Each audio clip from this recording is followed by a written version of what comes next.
Oh, Min got it. All right. Excellent. Sounds good. Welcome, everybody.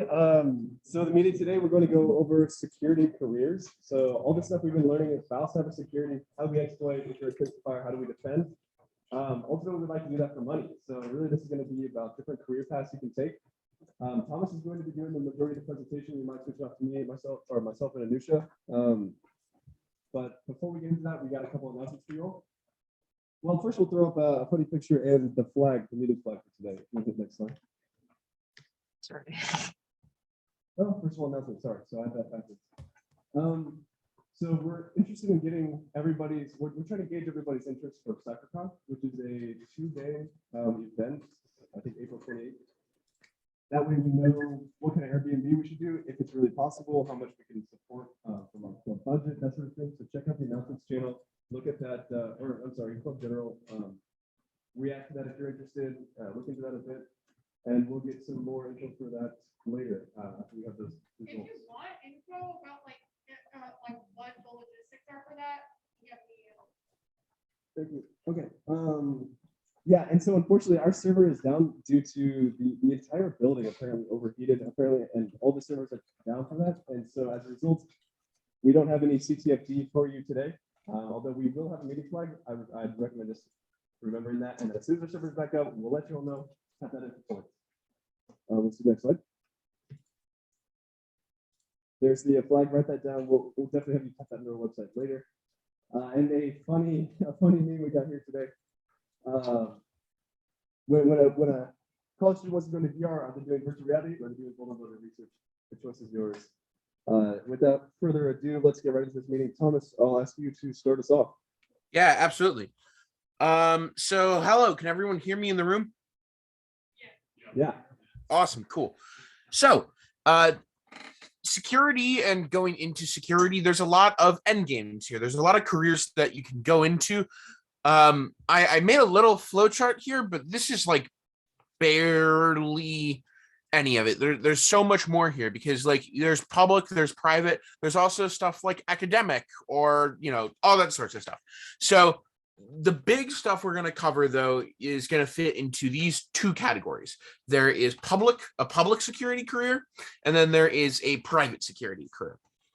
And then with public security careers, you're going to be looking at working directly for the government or working for an NGO or working for a contractor. And then for like a government contractor. And then with private, you could be part of like a larger firm on like a security team. You could do consulting, or there's like dedicated security firms that you could work for. And that is the grossest simplification I can possibly like say for the whole space. Next slide. So we're going to start with the private sector. Next slide. So the first thing that we're going to talk about is what a lot of people could do if you're thinking about going into security. And what that is you are part of a large firm. So what that means is you're doing security work at a big company, but they don't necessarily specialize in security services. Or if they do, that's like one of the things that they do. Like they have a security research team, or they have a security software team. So biggest examples of this are going to be big tech. So next slide. So the first one that we're going to talk about is a software security engineer. That is, if you're a software security engineer, essentially you are ensuring that code that is being written for an application or a platform is being written safely, and then it's also being integrated safely. So if you've got if Google has a really large code base and someone's trying to implement someone accidentally implements a vulnerability into it, ensuring that that gets caught and that this system as a whole gets developed securely. You can also, you do security audits on software, developing software, and just as you develop the software, it's from a security focused point of view, developing security tools, all that sorts of stuff. The companies you want to look at are FANG, which is Facebook, Apple, Amazon, Netflix, Google, and just generally big tech companies, but also most major firms that develop software or develop some amount of technology are going to want their code and their stuff to be secure. So this is a pretty common job. Salary expectation would probably be anywhere between 80 and like really no cap, probably, but like probably around the $500,000 range. So it's, there's good money in software security engineering. All right, next slide. Cool. Did someone want to do this one, or am I covering this one? I can talk. Men, all right, cool. All right, so the difference between a security engineer and a software security engineer is that a security engineer builds software that other people use for security. So you're going to be designing network infrastructure for a company, for example. You might install network taps to collect data, and that way you can check it later for like if you're trying to trace an attack, you have logs available so you can find out where an attack traffic may have originated from.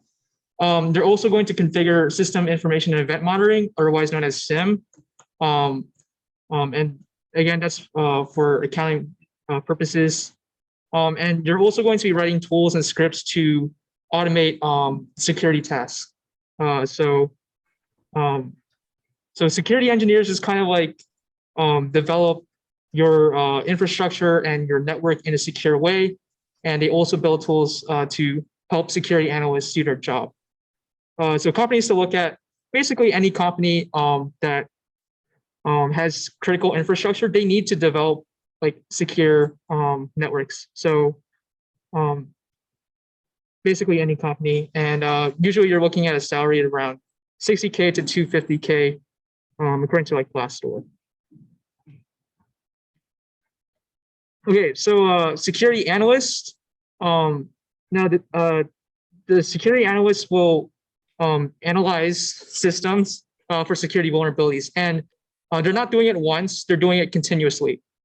So the first thing they'll probably do is they'll do, whenever you deploy a new server, you're going to vet it, which means you're going to run it through a checklist, make sure it meets baselines and security standards.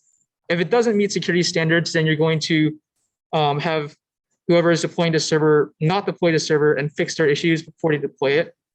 And in addition to that, you're going to continuously monitor for vulnerabilities.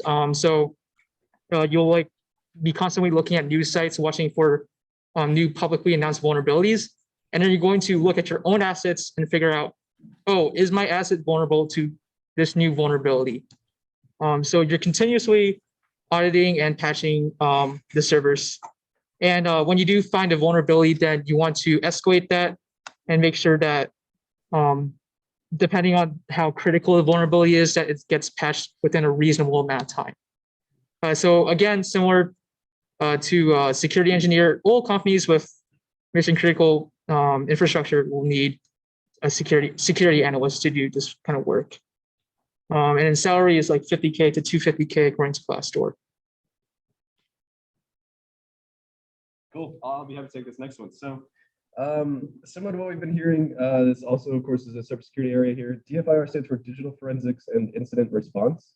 So the main job here is to investigate what happened after an organization was hacked, right? So if we look at like recent events, NVIDIA getting its proprietary info leaked by a hacking group, DFIR is going to come in and be like, how much was taken, what was taken, how did they take it, who's responsible? Some things that you may do in this role, specifically towards that goal, is to inspect the logs, the file systems, the traffic between the computers to discover the method and the extent.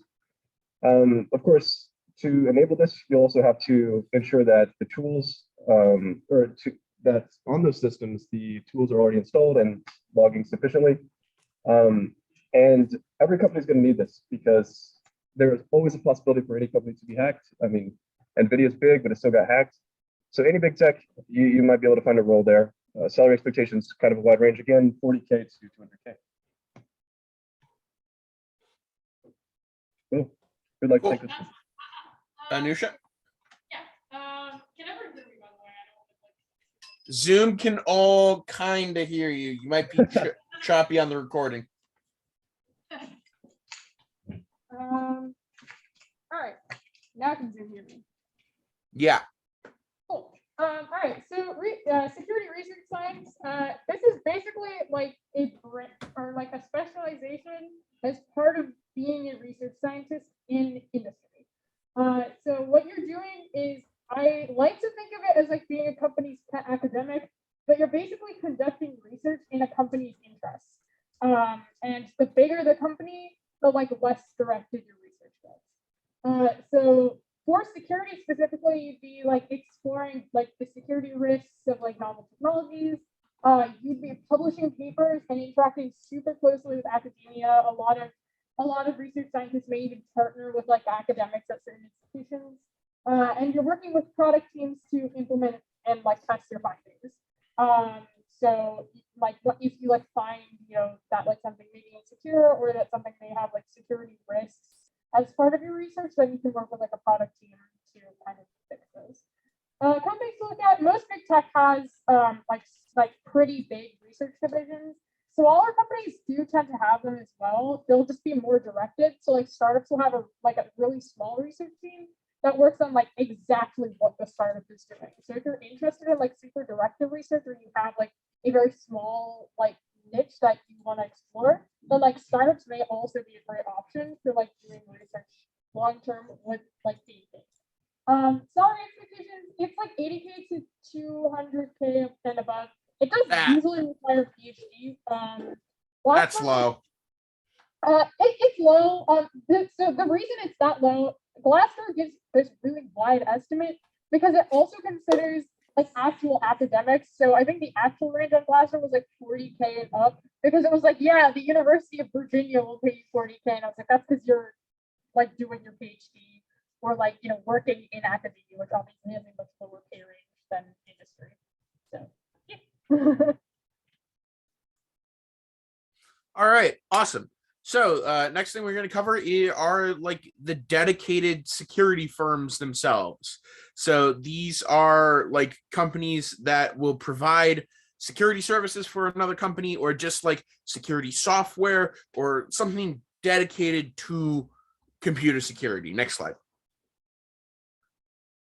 Cool. So really cool one is security software development. So this is building software and services that security people are going to be using, or even normal people are going to be using.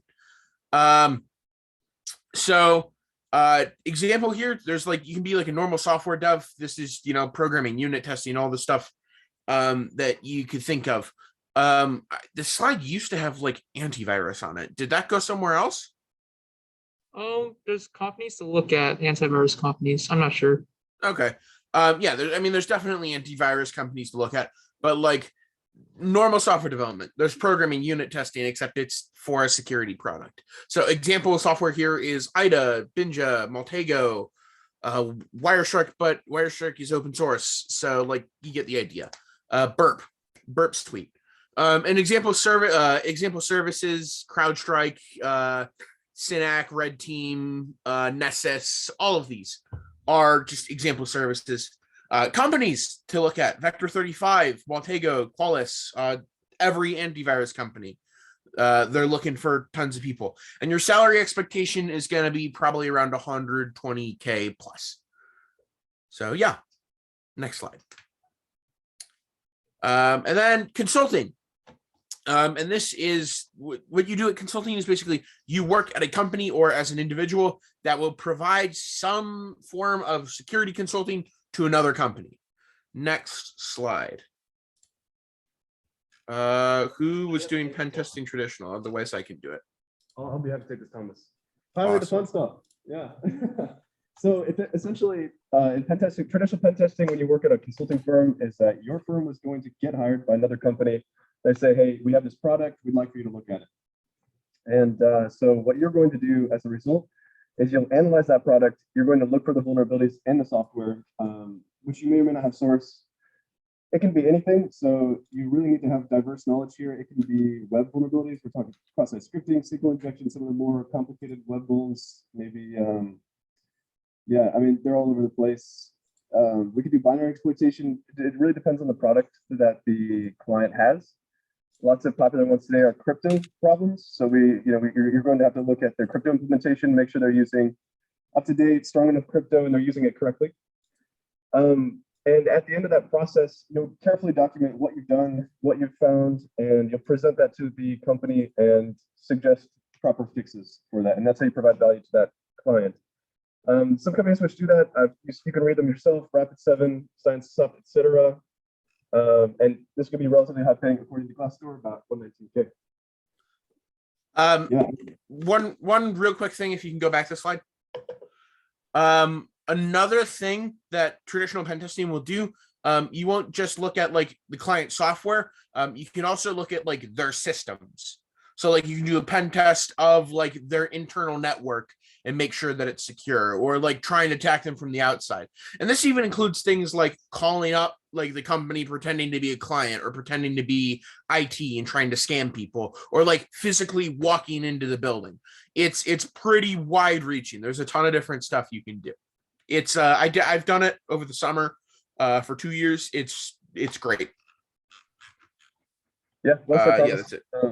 I'd like to also say that this is like the big difference. We've been talking about defense and working for a company, preventing harm, preventing cyber attacks, investigating them. But finally, we're in the offense now, right? So you can hack ethically, in other words. So let's move on to independent pen testing. And so this is typically, instead of working for a firm, you're by yourself. You're an individual here. And what you do is look for bug bounties. So companies will offer bug bounties, which is like a website where they say, here's your scope. Here, scope being the things that you can look at, things that you can poke at, and provide bad inputs to. If you can find a problem with that, especially a security critical problem, we will pay you money. That's ultimately a bug bounty. And so nearly all companies have them. And if they don't, they're going to have them in the next couple of years, guarantee it. But what you do is you just investigate which ones are the most interesting, which ones have the most potential problems, how much do they pay. You choose them, and then you investigate the resource, find the bugs, get paid. And then another bullet point here is added is that you could do traditional consulting like the stuff that we talked about earlier, but independently, so it's outside of a firm. It's a bit risky though to work individually. Not risky necessarily, but it's definitely different. You don't get a salary. Rather, your payment here is highly dependent on how much time you spent, what you're able to find, and how much bug bounties are going to pay you. That's all for that. Yeah.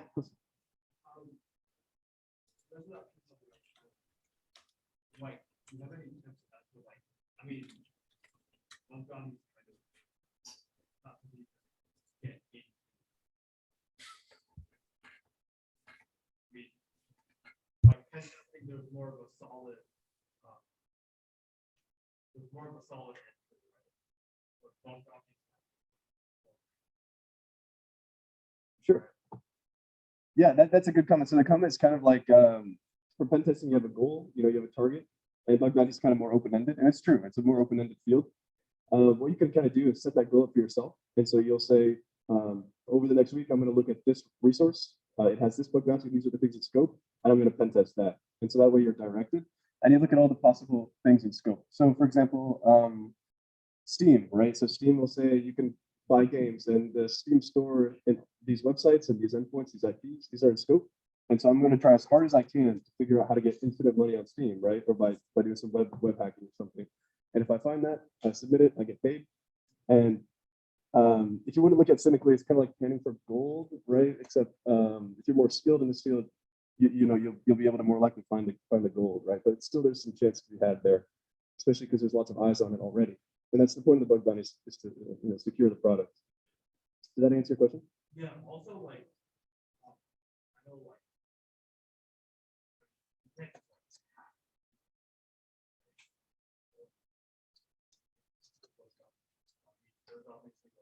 You have to like contact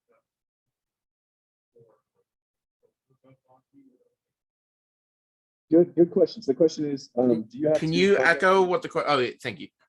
Yeah. So the question is, do you have to contact them in advance before you start hunting according to a bug bounty?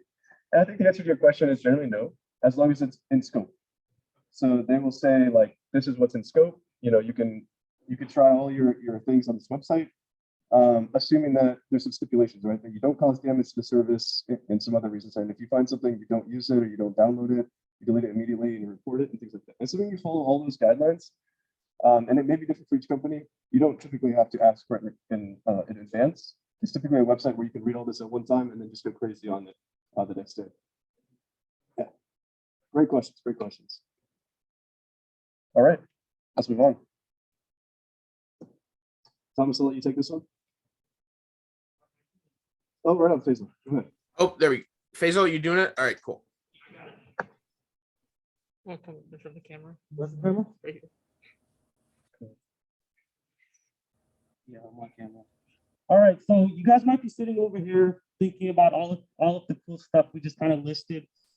And maybe you're just kind of thinking to yourself, like, wow, I wish I could try all of it. Well, by working at a big consulting firm as a cyber risk analyst, you actually can do that. The thing about working at a big consulting firm is that there are a lot of different teams and a lot of different projects and a lot of big clients and a lot of different cybersecurity problems that need to be solved. One of the benefits of working there is that you get to hop onto a team and try out a lot of different fields. Like one day you could be doing like access and identity management or identity access management for a hospital, and for another day you could be helping out with like data privacy stuff and helping like Google implement new servers. Some companies to look into, Deloitte's one of them. There's also McKinsey. A lot of tier 1 and big 4 consulting firms have some cyber risk position or like cyber risk section.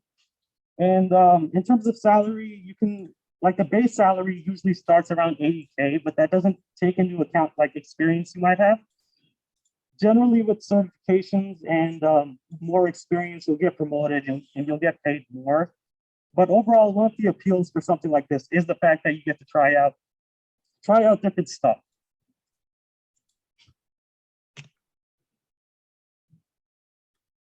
All right. Oh, real quick. We have a special guest to talk about some of the more specialized forms of consulting. Let me pin him. Hello, Ian. For those who don't know Ian, Ian is the former president of SIGPwny, who's currently working at Leviathan Security Group. Ian, do you want to tell us a little bit about yourself and what you do?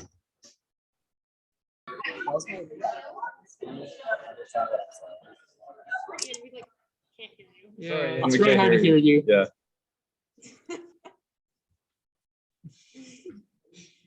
For context, I think he's at a conference right now. I believe he is in DC. Also, if you guys didn't catch it, this is the past president of SIGPwny, so Yeah. it's a very special guest to have today.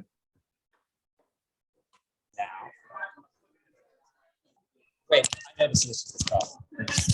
Can you hear me now? Yes. Yeah. Okay, wonderful. So I'm currently in Washington, D.C. At a conference called SIGPwny. Yeah, we lost you again. I'm sorry. Yeah. Would you mind holding it just a bit closer to you? I think that may be the thing. This is my microphone? This is my microphone. That's so much better. That's so much better. Okay, wonderful. Thank you so much. Here we are. I'm going to do, for privacy reasons, there's a video feed. You can see Whitney Merrill is sitting there at a table. She's a lawyer who currently works for Asana. She used to work for Electronic Arts, the game studio. So if you're interested in going to a conference, I highly recommend checking out the CypherCon trip that SIGPwny is organizing currently. Anyway, hi, I'm Ian. I'm a past SIGPwny president. I currently work for a security consulting firm based in Seattle by the name of Leviathan Security Group. How's my mic going? Am I still coming through okay? Great. Way perfect. Okay, so Leviathan is a firm that mostly does consulting for some of the largest technology companies in the world. They know a bunch of the security, how to express, like managers and things who are kind of higher up all through corporate America and internationally. So sometimes we get clients who come from other countries also. And basically this means that I, as a technical hacker, a security consultant, spend all day looking at software made by a wide array of companies and trying to find bugs in it. So that's my job as a fresh new grad. I make a reasonable amount of money. It's less money than you'd get at a big tech, but I get to be proud of the work that I do every day, and I get to see every single kind of software under the sun. You can get into more specialized consulting domains. You can get into hardware, you can get into cryptography, you can get into, maybe you're really interested in business software that's designed by business people like Salesforce, and you can learn everything that you want about that. But the biggest, most important skill that I've learned at Leviathan is how to learn quickly and how to finish projects on a deadline. And between these two things, I feel like I've become a way better hacker, and that I've learned a lot more about how does business in America actually work? How does the operating system that is the United States or international governments interface with legal systems and accounting systems and medical systems in order to keep your information safe or not in the goals of making the world work every single day? And so you can take the very same security mindset that you're learning in SIGPwny right now and walk into any company in the United States or in the world and find bugs in their processes. This is the next level. After you learn how to find and fix problems in computer systems, you can start finding and fixing problems in the real systems, like the political ones, or the accounting ones, or the credit cards, or anything that possibly interests you. Yeah, that's, I think, about all I've got. Does anyone want me to mention anything else? Awesome. Thank you so much, Do you have Ian. any questions for Ian? No questions here, Ian. Thank you so much for being here. Thank you We so really much. appreciate your time. Enjoy your conference. You're welcome, man. Bye. One sec. Oh, okay. Okay, 1 sec. Where are we going? We're going somewhere. Whitney, do you want to say hi to the kids? Yeah, sure. This is like 100 kids. Okay. Hello. Hey, For the record, I renamed SIGPwny from PONY to PWNY. That's yes! Yeah, it's a good, it's a great thing that you did that. nice to meet you all. We're going to wind up at some point where a lot of SIGPwny people are going to be at the same conference that Whitney's at, and then we can all tell her how much we're grateful for that. Awesome. Yeah, Thank you so right much. Ian, I'm gonna get you stuff. Yeah, please. If you can ship me the t-shirts and the stickers so I can get them to her before we leave, that would be awesome. Yep. I'll try and overnight that tomorrow because most mail places are closed. Cool. Well, thank you for your time, Ian. We really appreciate it. Thank you so much, Ian. All right, let's move on to the next slide. All right. What do we If you can reshare your screen. Yeah, I'll get that. Thank you, Mint.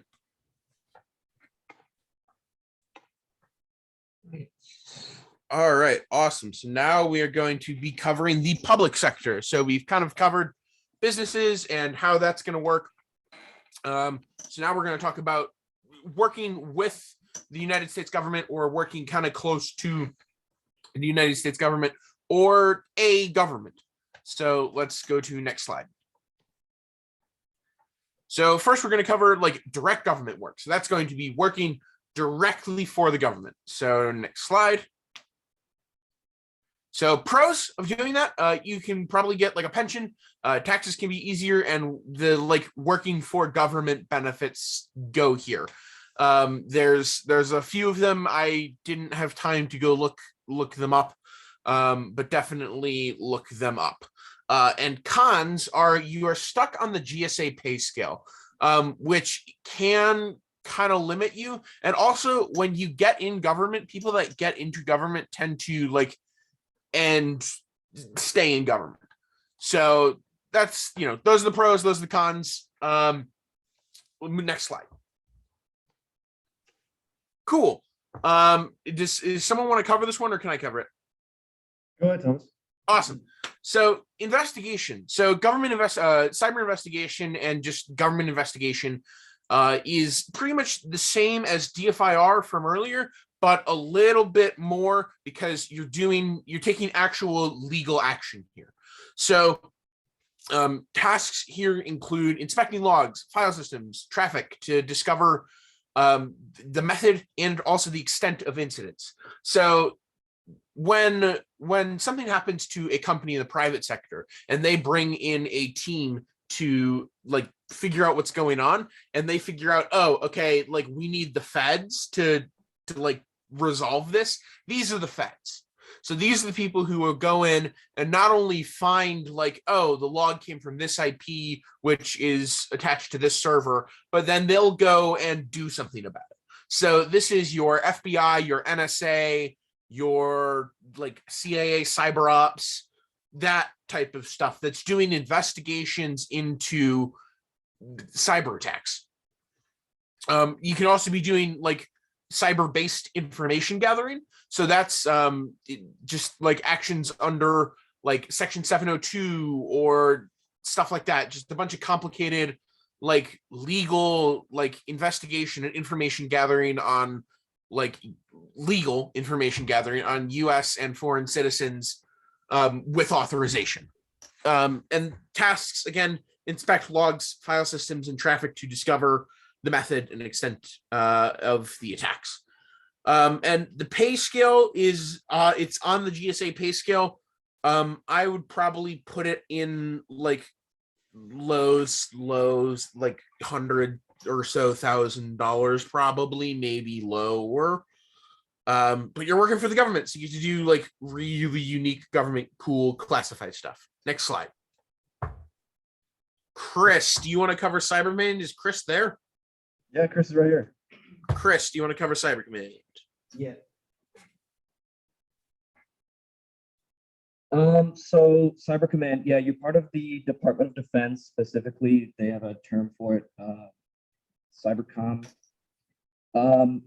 It's split into attack and defense teams. Though I'd say it's mostly more attack, but tasks, you're working to protect the DoD network, sort of like the other defense jobs we talked about earlier, but this time it's for the DoD. But offense, you are stockpiling 0 days and using them against the enemy. The industry term for this is operator. They're called the operator, people that actually like do the attacks. And probably someone like the NSA would be giving you those 0 days and then you're just going off and using them. I'm sure this job is extremely cool, but any of us ever get into it, the rest of us won't even be allowed to know that they did because it's that type of secret. But yeah, interesting job. I have no idea what it pays either because it's super secret. Cyber Command is ultimately the United States is like the people that do cyber stuff for the United States. So next slide, unless Dylan wanted to interject. Dylan, do you want to interject now or after we're done with Gov stuff? I can talk about this area. Cool. I'm going to pin you, and then do you want us to pause the recording? Sure. Oh wait, hold on. Yeah, I'll pause the recording. Yeah, let's pause the recording. What's up, Dylan? It's also good to see. Resume the recording. resume One recording. second. Let me get everybody pinned again. Excellent. I think we're resumed. Let's go ahead and move on to the next one. Awesome. Okay, Thomas, I'll let you take policy design if you're ready for that, and I encourage us maybe to pick up the pace just slightly. Yeah, absolutely. I'll go super quick. So policy design is Office of Science and Technology policy. You can also do this at private firms where it's like, hey, let's actually develop like our policy for how we're going to operate in cybersecurity wise. But the big one is the Office of Science and Technology policy. The government wants to make sure people are knowledgeable about technology and have knowledge in security to help them make decisions. So like developing policy for the government, for like all forms of the government. CISA also does this a little bit. The Cybersecurity and Infrastructure Security Agency, they're moving towards having a little bit more power there and like starting to have big like not legislature, but like big regulations and stuff come out.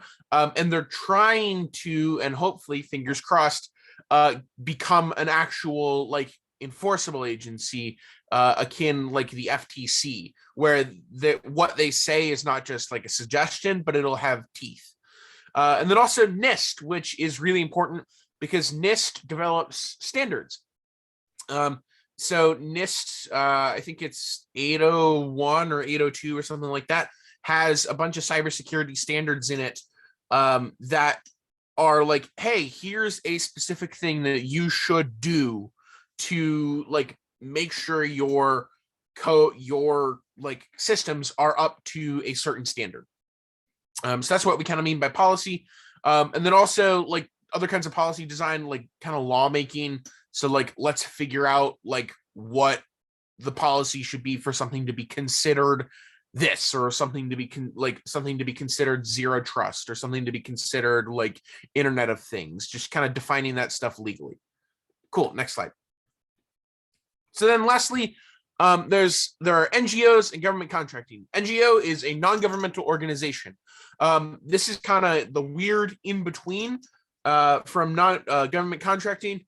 It's your Sandia National Laboratories, your Livermore Labs. They're technically a contractor, but they work even more closely with the government than your more traditional government contractors. So it's a private company that works for the government. General government research here. Does someone want to cover this one, or is that me? I'll go ahead and take it. Cool. I'll bounce it around. Yeah, go ahead. Yeah, so really this is going to be similar to what we talked about before in terms of other cybersecurity related research. Really the difference that you're working for these NGOs we talked about. It's going to be more open-ended. It depends on where you work. The pro in this case is that the salary is significantly higher. As well as it was well put on the slide, you get contractor money. Not much else to talk about here. Let's move on a bit. Okay, I'm going to hand this one off to Chris for a little bit of research of the NGOs. Yeah, so this is essentially spicy bug bounty. You are finding the bugs, but you are not reporting them back to the companies. Then you are in fact productizing it, which just means you first exploit it. You try to exploit it against as many different device types and operating system versions as possible, and make it reliable as possible. And then you upkeep it as patches come out. Maybe the patch didn't work fully and there's a little tweak that you can get the exploit working again. It's a lot of writing fuzzers and doing code reviews, spending weeks at a time just staring at IDA, which sounds really boring, but once you finally get the thing to work, it's very satisfying. Companies to look at, shameless plug here, Red Lattice, come work with me at Red Lattice. Would love to see any of you there. Battelle, shout out Pete, he's going to intern there. Raytheon, Lockheed Martin, Trail of Bits. These are all American companies, so you'll need a American citizenship to do it, and you'll probably need a security clearance. But if you are not an American citizen, Dataflow Security is an international company that does the same thing. Salary expectation starts low at 70K, but can go up to 200K. But the big thing here is when you work for companies that will give you a commission based on whenever you sell an exploit to the government. And as I wrote, this can 2x or 3x your salary because governments pay a whole lot of money for these, way more than a bug bounty. So yeah, any questions? Right on. The big difference there is that one, you report back to the vendor and you get a small bug bounty. The other is that you give it to the government to weaponize, and you get paid a lot of money. That's the difference. That's the difference. Yeah. Awesome. Thank you, Chris. Let's just wrap it up. I think we've got 2 slides left. Yep. Security influencer. This is kind of a fun one, but it's relevant today. You know, we see a lot about people on Twitter posting cybersecurity related content, YouTube, and we're talking big views, right? So Live Overflow is an example here. However much YouTube content gets paid in terms of their sponsorship. So really your salary here is going to be completely dependent on your following and how lucky you are with the algorithm, or how well you can exploit that. And the content may be educational or not. Let's move on. Lastly, I think we have computer security law. So this one is less more of the hard technical skill about hacking and exploitation. And it sort of goes into more related fields about understanding computer law, whether that's going to be an attorney or some sort of lawmaker. Ultimately, you have to understand what the laws are about cybercrime. I've posted here the CFAA, Computer Fraud and Abuse Act. Sometimes these policies are outdated and you have to interpret them in the modern context and argue for them. So I think that's about it. Let's move on. Finally, I'm going to finish up with an academic research professor. Shout out to Ravi. He added these bullet points here. You basically do cybersecurity research at an academic institution. You don't get paid much ultimately, right? PhDs don't typically get paid much. But the interesting part about this, the pros, is that you're not tied to financial interests of a company. You can work more ethically, you know, if that's an issue in someone's mind. But you can also work on problems that, in Ravi's words, actually matter, you know, as opposed to what the companies are telling you to do. Some good cybersecurity research schools. I've just listed here: MIT, CMU, and UAUC. Dr. Ravi, he's doing a PhD at MIT related to hardware security. So very interesting stuff there. Let's wrap it up. Thank you all for attending. I really hope you guys found something valuable. Chose a favorite one of those. We are continuing to work as SIGPwny, the Cybersecurity Club, on getting our club members connected to these companies, which have all of these roles here, whether that's government or private sector. So we'll keep you updated anytime we see events come up or how we can connect you all. So looking ahead to the near future, this Sunday, we're going to be doing UAUC planning. So be here for that. We've got a lot of great challenge ideas. We're just going to go ahead and distribute them, see who's interested in implementing them, as well as work on our website theming for this summer event. It's a huge fundraiser for our club. It also, as I've said many times, legitimizes us as a CTF team. Finally, next Thursday, our next meeting, we're going to have UIUC Tech Services being here, and they're going to explain some of their interesting stories, what we say war stories, some of their career pathways, and a Q&A for them. So if you didn't see it in the announcements channel, I encourage you all to post your questions in advance in that Google form that we've got. That's all for today. Yeah. We want as many people as possible. Yes, we would love as many people as Anisha said. Yeah, we're also doing some more advertising, so that'll be a fun event. I'd love to see you all there. That's all we've got for you today. Thank you for attending this long meeting. That's it. If you don't know your neighbor, ask them for their name. If you know them, that's what I always like to say. Yeah. Right on. Right. Thank you, Thomas, and Thank you, everyone else Thomas. for Yeah, showing up. absolutely. Kill the recording when you get the chance.